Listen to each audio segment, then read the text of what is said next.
I don't like the Washington Post. In fact, again, I'm always candid and upfront.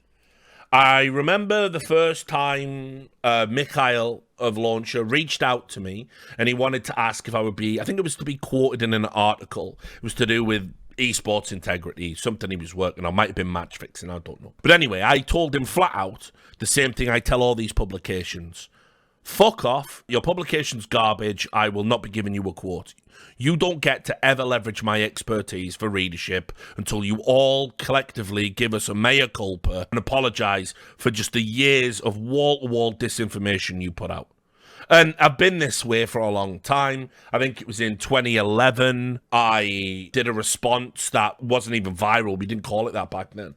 But basically, there'd been a Panorama documentary where some, like, ex-convict had been allowed to make a documentary for the BBC about gaming. And what he did was, he basically said, he went to, like, iSeries, interviewed people, deceptively edited some of the clips, covered a story about, like, there was a PC bang in South Korea where, like, the two mentally ill parents had let a child starve to death while they were grinding out on an MMO. And basically, he tried to make it look like if you were an esports competitor and needed to practice a lot, or if you know, he said it's all gaming addiction, it's all bad.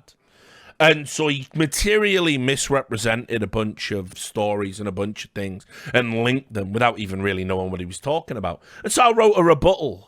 To that BBC documentary because it was at a time when gaming was fighting for credibility, esports was fighting for credibility, and having journalistic liars sabotage those efforts based on pseudoscience, no science, gut feelings, and other such bullshit, I wasn't going to let it stand. So I wrote a very withering evisceration of the entire documentary. Funnily enough, it got picked up by The Independent and a few other, maybe The Guardian, a few other publications. And ever since then, I have always refused to talk to or work with the BBC across the board.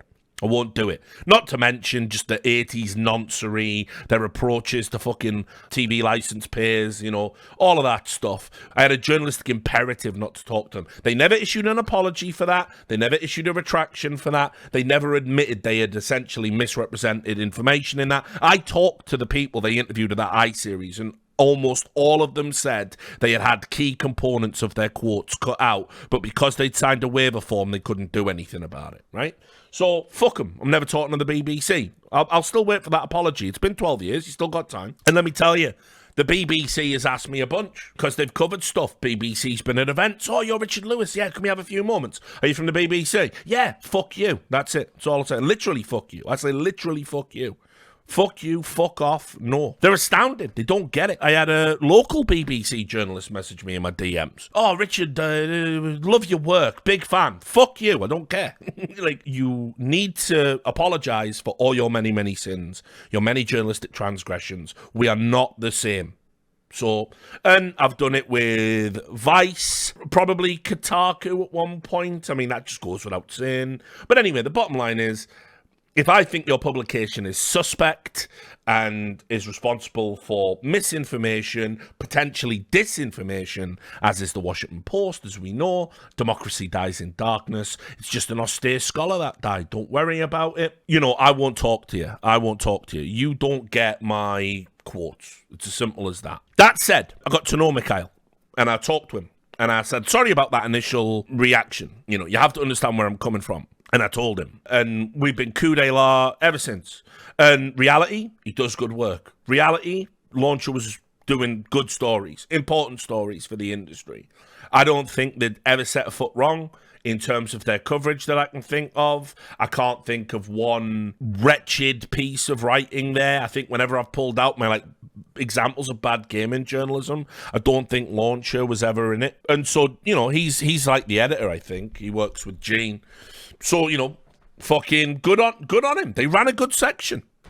Now, They also did employ Nathan Grayson, which is inexcusable for any publication. You can go and look into him if you want to. The fact that he managed to fail upwards despite all of his transgressions and get a job at the Washington Post is mad, when he's essentially patient zero for what was Gamergate. More than Zoe Quinn and Anita Sarkeesian. You know, it was him fucking somebody he was writing about and then not disclosing it immediately and recusing himself from writing about that individual. That set off the whole fucking stink bomb. The idea he can still, even after editors have had to make public apologies on his behalf, the idea he can still just keep rizzle-lizzle-dizzling his way through journalism is fucking mental. But anyway, to see him at something like the Washington Post, it's like what we always said was going to happen. There used to be this meme that used to go around back in the old Goober Grape days, and it used to be like, you can tell like the BuzzFeed journalists that they'll never work for the New York Times or the Washington Post or any respected journal, and it'll break their hearts because all they are bloggers and blah blah. There used to be like this little copy pasta, and it's like I said, much like go woke, go broke. That's bullshit. Because here's what's going to happen: all of those terrible dog shit journalists that aren't fit to wear that label are going to end up at the Washington Post and the New York Times in a few years. Because journalism is all about catering to the lowest common denominator and getting clicks and harvesting drama. It's not about standards. It's not about long form stories. It's not about months of investigation to get to the truth. It's about, what can I publish today for hate clicks? What misinformation can I peddle for the party? That's all that matters. And that trend was very apparent if you were actually paying attention, which not a lot of people do because everyone's in their own little bubble, in their own little world in journalism. But if you're actually paying attention to all of the trends, it was where we were going to end up. So anyway, this is Sarah Fisher. She's Axios now, I think. You'll have probably seen her on CNN, and you'll have probably seen her in an episode of Enemy of the People.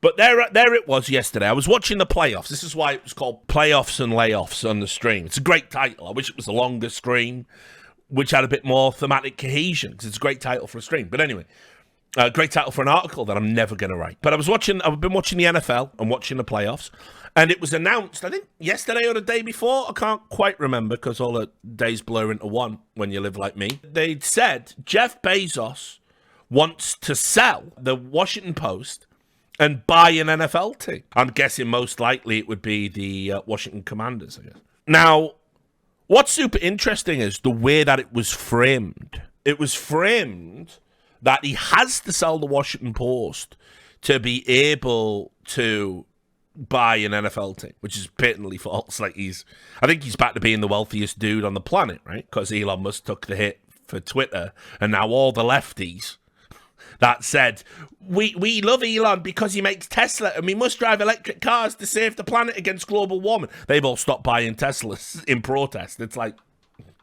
are we saving the planet or no, he's spaceman bad now? Okay, good. Good to see we've all learnt some lessons these last 4 years or so, eh? Anyway, he doesn't need to sell the Washington Post is the point. He can just have both. But the Washington Post is in the fucking shitter. We'll get to that. It didn't surprise me that here we are, probably 36 hours later, and they're making layoffs. But crucially, they have closed down the entire gaming vertical of Launcher. All of it. Gone. Shut down. Of no value. And I'm gonna do the rant before I even read the fucking internal email. Because when are you going to learn? How many times must I tell the story of what the conquistadors did? Do I have to tell the conquistador story again? I'll tell it again, right? When the fucking conquistadors rocked up wherever it was they rocked up, I don't really know all the details. It's a story I read in a book that it's always stayed in my mind because of the brutality of it all. They came out in their glowing, shimmering armor off something that the natives had never seen before. A ship. Something that carried them through the mists on the water. And they assumed that these metallic beings that emerged must be gods. And so they looked at their meager possessions and said, we must make an offering to the gods. Let them know we welcome them. And so the people gathered beads and gems and fruit, everything they had at their disposal.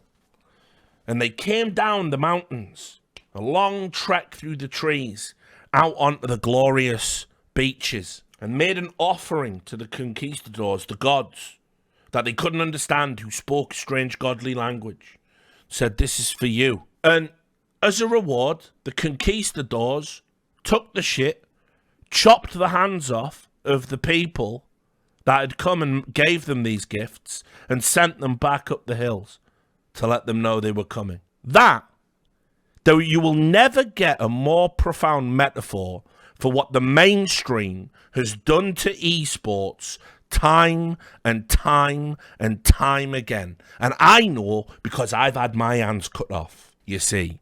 I've said to them, "Oh, it's going to be great when the mainstream gets here." And they go, "We love you. We love you, esports. We love you. We will do anything for you. Tell us what we can do. How do we make this work?" And you welcome them with open arms. And it is a fucking betrayal every single fucking time, because they don't care about what we build. They care about the demographic we build it for. We are just a conduit to get to dem kids. We are a conduit to get to that 18 to 25 middle class disposable income bracket that every fucking corporation wants to get to, particularly big tech, particularly TV, with everyone fucking cutting the cable. That's all they want. They don't care what you build. They don't care what you give them. They don't care how many beads you bring or how much fruit you serve up. They will cut off your hands. First opportunity, it's convenient for them. And they have done it again. And they will tell you the same shit.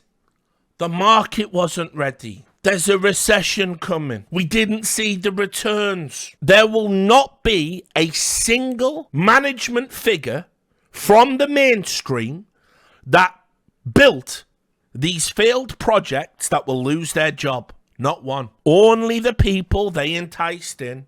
Only the people they lured away from other projects. Only the fucking people whose talents they have used for their own ends. They won't lose their jobs. In fact, they will fail upwards. They'll get to work, maybe within the same company on a different project, different vertical, whatever's popular today. Maybe they'll leave with a glowing reference and a golden handshake and get to make a video game that fails. Maybe they'll create their own companies and have an angel raise and piss 20, 30 million against the wall to build absolutely nothing. But they'll be set for life, so it's all going to be okay. And meanwhile, the people that create actual value and the people that build actual things and the people that give over to these companies what it is that supposedly is going to entice this key demographic, fuck you. You're on the breadline. Hope you enjoyed your shot at the big time. Hope you enjoyed coming and visiting the mainstream. It's garbage. And I've been saying, no, it's not a long time in terms of my career, but I have been saying since 2018, we fucked up. We let too many of them in. We let the mainstream in. We let the executives in. We let the VC companies in. We let the mainstream sponsors in. We let too many people in. And all the endemic esports people have been absolutely fucked over and laid to waste. And this is the wages of sin, folks. This is what you get every time. ESPN. Remember, I did a video about it. There's a video, go look it up on YouTube. Whole video going through, an hour long, detailing all of the attempts. That's just the media companies. And it makes me sick. Makes me sick to my stomach to know that some dickhead, some equivalent of a Colin McNeil at the Washington Post, whose idea this all was, all the salaries, all the people, all the structure, all the time, they keep their job. They keep their job. They go home to their wife and kids today. "Oh, what happened at work? Sad news. We had to lay off that project I was working on." "Oh, are you laid off?" "Nah, not me. Never me. Never me." I failed upwards, actually, incredibly. I got a pat on the back from the big boss.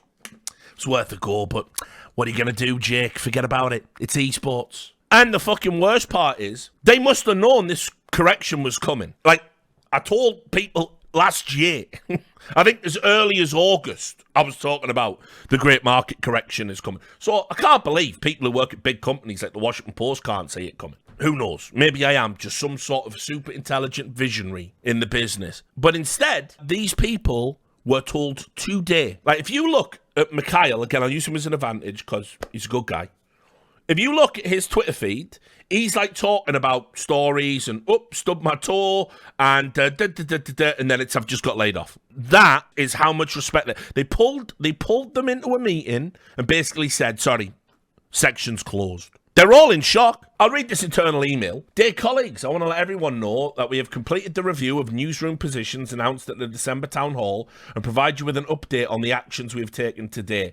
We have made the difficult decision to eliminate 20 current newsroom positions, and we have reached out to those employees. In addition, we have identified 30 open positions we will not fill. So in other words, we were advertising for 30 jobs. We've now deemed it. Not only do we not hire 30 people, we've got to fire 20 people and close an entire section. Like, why not just keep one person on in that section? Like, that's how little they value our shit. That's how little esports is actually valued by the mainstream. That all these orgs and all these TOs, oh, please, can I have a crumb of attention, sir? Please, Mr. BBC, do a feature on us. They don't give a fuck. You'll turn your back and they'll tell you, like, oh, yeah, well, actually, esports is corrupting the youth. Is this the new Satanism? Like, you can't trust them. They don't give a fuck. They're not our people. Newsroom leaders made these decisions after a thoughtful and deliberate review of our current roles and vacant positions. We prioritise the elimination of vacancies to minimise the impact on employees. We are also eliminating currently filled positions we concluded are not essential to serving our competitive needs. All employees impacted by these changes are eligible to apply for posted positions, and the newsroom recruiting team will be reaching out to each one to discuss the process and help identify available roles. How many people from the esports team do you reckon who's been made redundant will be given a chance to go and apply for a real job at the Washington Post, the newspaper of record? Let me tell you, right, they're going to give you a little fucking rub on the head and go, nice try, kid, nice try. It doesn't matter how many stories you broke, how good your reporting is, they just don't value it. They don't value what you do. They don't give a fuck. You got played. You thought you were sitting at the big boys table. Every time that door closed, they were all laughing at you all. It's a fucking joke. I know, I've been there, I've heard it. I've had the glass against the door. I'll also tell you in general as well, if you've been made redundant and then you try and apply for a job internally that's available, you've no chance. I've never seen it happen. I've worked in offices and call centres and everything. It's different in newsrooms. Obviously worked in some of them as well. But I'll tell you, I've just never seen it. Just never seen it. You're out, kid. While such changes are not easy, evolution is necessary for us to stay competitive, and the economic climate has guided our discussion to act now. The bloody economic climate. If only there was a way we could have built something sustainable and workable and profitable. No, sustainable would have done, wouldn't it? Just couldn't bloody manage it. And here's the worst part, by the way. I guarantee what they were spending on Launcher commensurate to its reach and everything. I bet it was a really high-performing vertical, right? Because as we'll get to, problems with the WAPO aren't with fucking Launcher. We're going to get political for a second. We believe these steps will ultimately help us fulfill our mission to scrutinise power and empower readers. Yeah, get rid of the gaming section. That'll help you speak truth to power, which you're very interested in doing at the Washington Post, by the way. We are not planning further job eliminations at this time. I know this news is difficult. Our decision to eliminate these positions was not an easy one, and we respect and appreciate the journalists affected by the changes. We value their commitment to the Post, and I am grateful for the many contributions they have made to our journalism. If you have any questions, managers and I will be available. We will do our best to support everyone through the process. Sincerely, right? So, this is the other thing I fucking hate about working in esports. All too often, and I mean all too often, we are held accountable for the failings of other people. We come into the mainstream, right? We do our best. We hit our metrics, right? We're not huge. We're a niche within a niche, but we've got potential. You've just got to be patient and commit, and you've got to have a long-term plan, and you've got to be willing to fight through a recession for us. Never happened. This is going to be my third esports bubble. I was talking about this with someone today, who I won't name, but I was talking about this today, right? They were talking about it, all the uncertainty and the trepidation. This is how you know for good or ill, at least I was real about this shit. At least I gave a fuck. Because I was there when they were rebuilding. Literally, I was there just as people were rebuilding after the CPL. So I wasn't there when the bubble popped, but I was there when somebody said, hey, want to blow another bubble? And I was there. And then it was 2008/2009. Subprime mortgage crisis that absolutely fucked everything. And trust me, to even call that a bubble popping is downplaying it. That was a full-scale fucking tectonic shift that sucked all of esports into the cracks, and there were a few fringe survivors desperately clinging to the edge, just praying for the earth to stop shaking. That's what that was like. If you were around in esports in 2009, you were real. You'd either built something that worked, or you gave so much of a shit you were a psycho, right? Here we are now.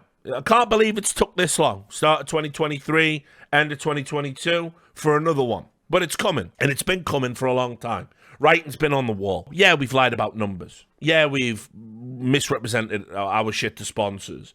Yeah, we've got a hustle and a grift for every conceivable metric.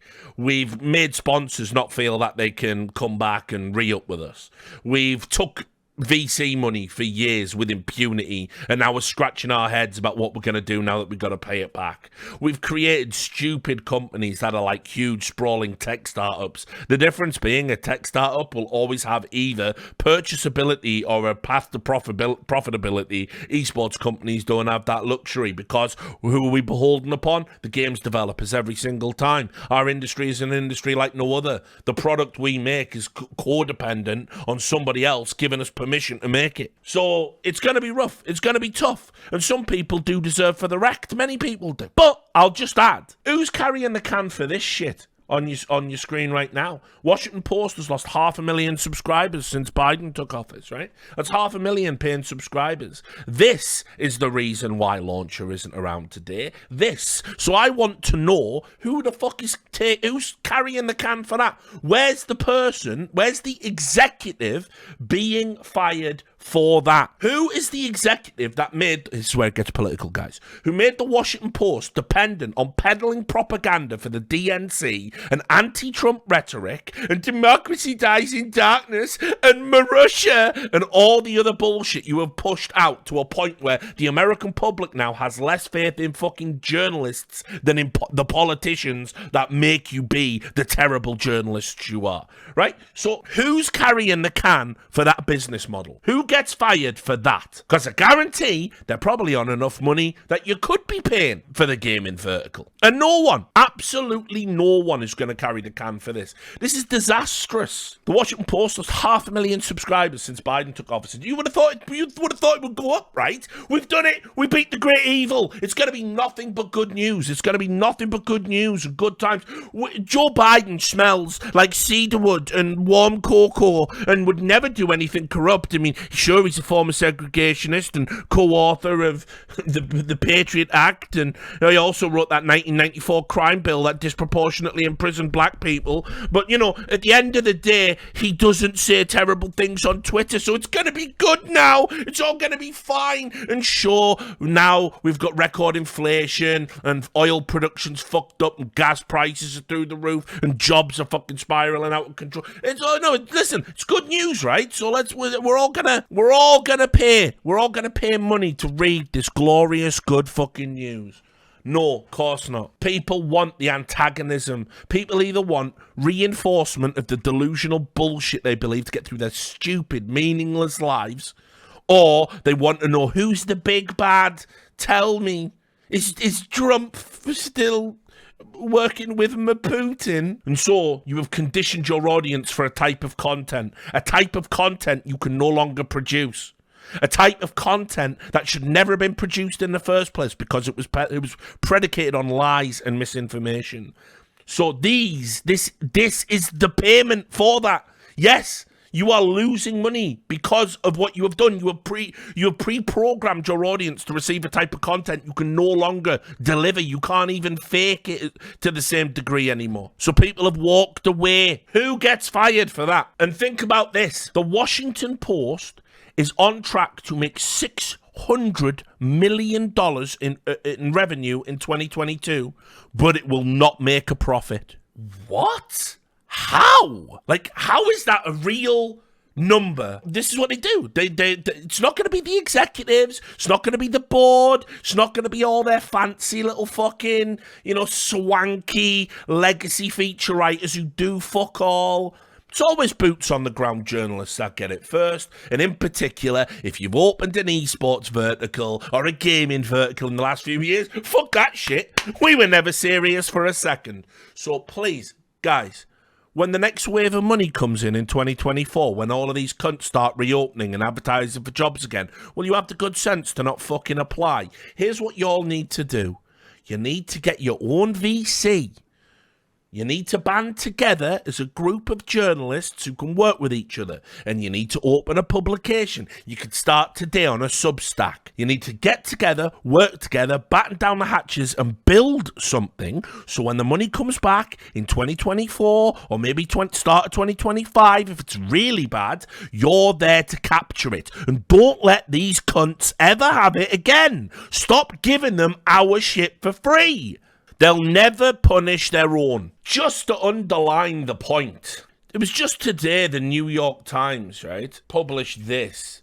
And this is what you're going to have to get your head around it, guys. These people don't want to fucking ever come and even meet us halfway. Unions in video games. Now, by the way, this should be a super important piece of writing, because we are going through a big transformation in the video game space. People are finally unionizing. Now, I know I'm meant to be a right-wing demagogue, right? That's what they all, even the journalists that I'm standing up for now and essentially saying to unionize and build your own stuff, they'll still call me a neo-Nazi tomorrow. But I keep it real. I don't hold it against you. You're brainwashed. You can't help that. You don't know who I am. You only have created an avatar of me in your mind to attack. That's fine. It's just a form of illness. You might get better one day, you might not. Not a big deal.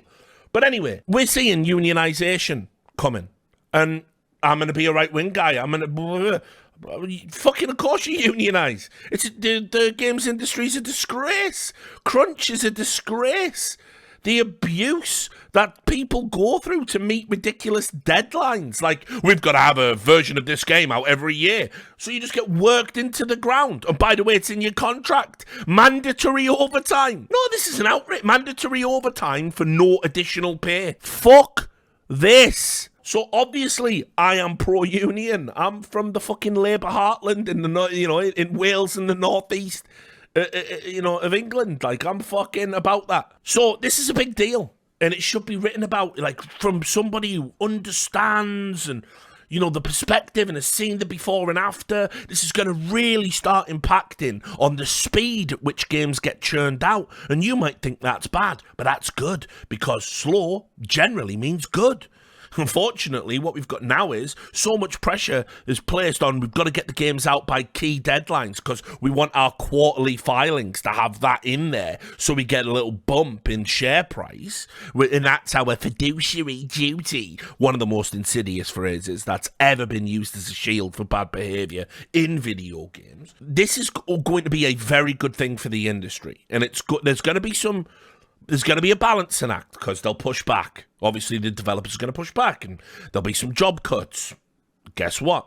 And there's going to be lots of fighting, and they're going to hire union busting lawyers. In the end, if you stand firm and you get in a union, you create a union, it's going to work out, and you're going to get a better quality of work, a better quality of product. It's all going to work out great. And this is an important thing because the industry just ain't been like that. The video game industry has been a sewer for years and years and years and years and years. So, surely, if you're going to write about this incredibly important happening, you are going to employ somebody with a degree of understanding and a broad view on, what video games are and how important they are culturally, how they're some of the biggest media properties out there. So is German Lopez, right? Tonight, tens of millions of Americans will wind down from a day of work or school with a leisure activity that did not exist a century ago. Video games. Until fairly recently, games were considered a niche hobby, typically associated with children. Recently?